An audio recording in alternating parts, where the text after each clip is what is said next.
Hi, I'm Glenda, and welcome back to the Won't You Be My Neighbor blog. This is from Season 1, Episode 4, which you can stream on Amazon Prime. It's Mr. Rogers' Neighborhood, Volume 1, the first week program number 4, Early Whimsy, Fun and Frolic in the Neighborhood. The original air date is February 21st, 1968, and this episode is in black and white. So, along with my synopsis in this episode, I'm going to give some of my reflections as we go. So the episode opens with Mr. Rogers setting up a playpen and blanket for Lydia the puppy. Mr. Rogers says that the playpen looks kind of like a fence, and then he sings the song Fences. When it comes to fences, I think Mr. Rogers is providing commentary regarding boundaries and rules. He highlights the similarities of boundaries and country borders. And we learn that some fences are bad because they keep people out, and some fences keep us safe, which makes them good. And some fences have gates which indicate a flexible boundary or rule. What I understood from this was Mr. Rogers was trying to explain to children how rules, boundaries, and laws work. Some are meant to keep us safe, and some might not provide a benefit, as we see with puppy Lydia in the playpen. It's also possible to have flexibility in rules and boundaries. I also believe he was making a comment on the Vietnam War, and at the very least, trying to help children make sense of it. Fred pops out of the door and then back in. He says, "See, I always come back when I say I will." I believe this is in part due to this being the Friday episode, the last episode of the week before we take a break. It's also to help with the developmental stage of children who are currently watching the show. That is separation anxiety when children are dropped off at daycare or preschool. Fred often and masterfully weaves in various developmentally appropriate concepts and skills throughout themes in these episodes. Mr. McFeely again appears and admits it himself that he is always in a hurry. And Mr. Rogers receives a package from King Friday.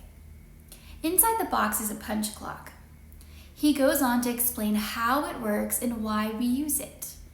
Fred approaches new things with curiosity. Mr. Rogers calls King Friday to thank him for the punch clock, and King Friday explains that it is not a gift. It's an order. Everyone who comes in and out must punch it every single time, and everyone now has a punch clock. Perhaps the punch clock is another type of fence. Or maybe it's the fence gate, the gate to the fence. Does it represent a good fence or a bad fence? Or a fence with flexibility? Is this commentary on surveillance? Do we put measures in place like this to make sure people are staying within the boundaries or rules when we don't trust them? Can we trust people to come and go as they will? Can we trust others to keep their word? When we visit the land of make-believe, everyone has a punch clock. Joe is installing Daniel Striped Tiger's punch clock. Daniel says he doesn't understand why he needs one, and Joe explains that King Friday says everyone must check in and out every time they go in and out of their homes and places around make-believe.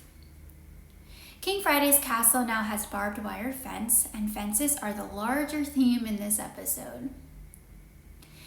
Joe goes to the Eiffel Tower to install Grandpère's punch clock, and Joe tries to explain what punch means through the French-English language barrier.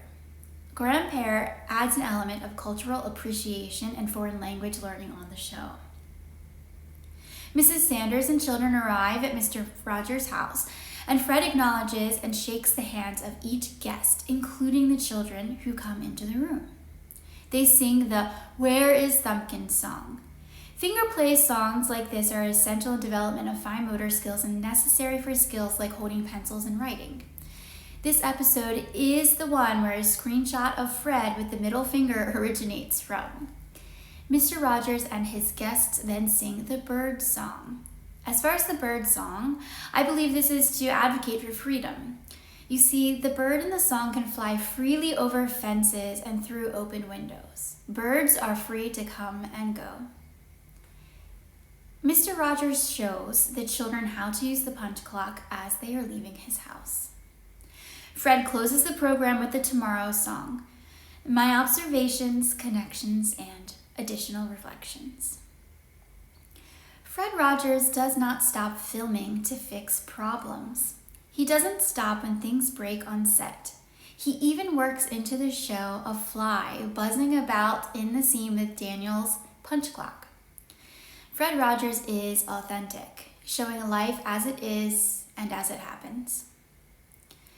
One of the great things about this show is that we watch others learning things, new things in real time.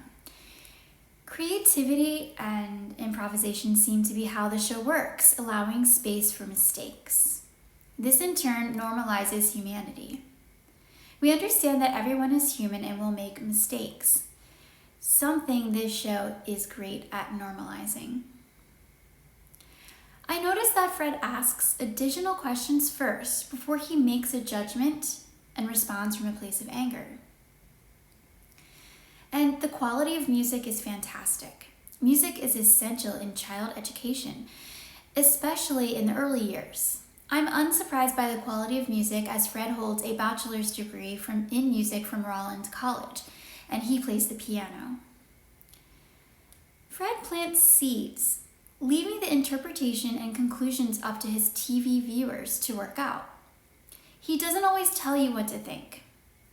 Perhaps he's trying to encourage close observations and critical thinking. This might also be an exercise in trust. Trust that people will draw the right conclusions. Sometimes we put up fences to keep people out emotionally. We deny our authenticity when we can't be vulnerable. We also cannot connect with others and share in their gifts when we close ourselves off. King Friday is so afraid of changes, he won't let people get close to him, and that must be a very lonely existence. The biggest takeaway from this episode is that trusting others is about giving them a chance to make a choice. Questions for myself. In what areas does distrust create a fence in my life? Questions for you. Feel free to answer in the comments. What boundaries do you struggle with most?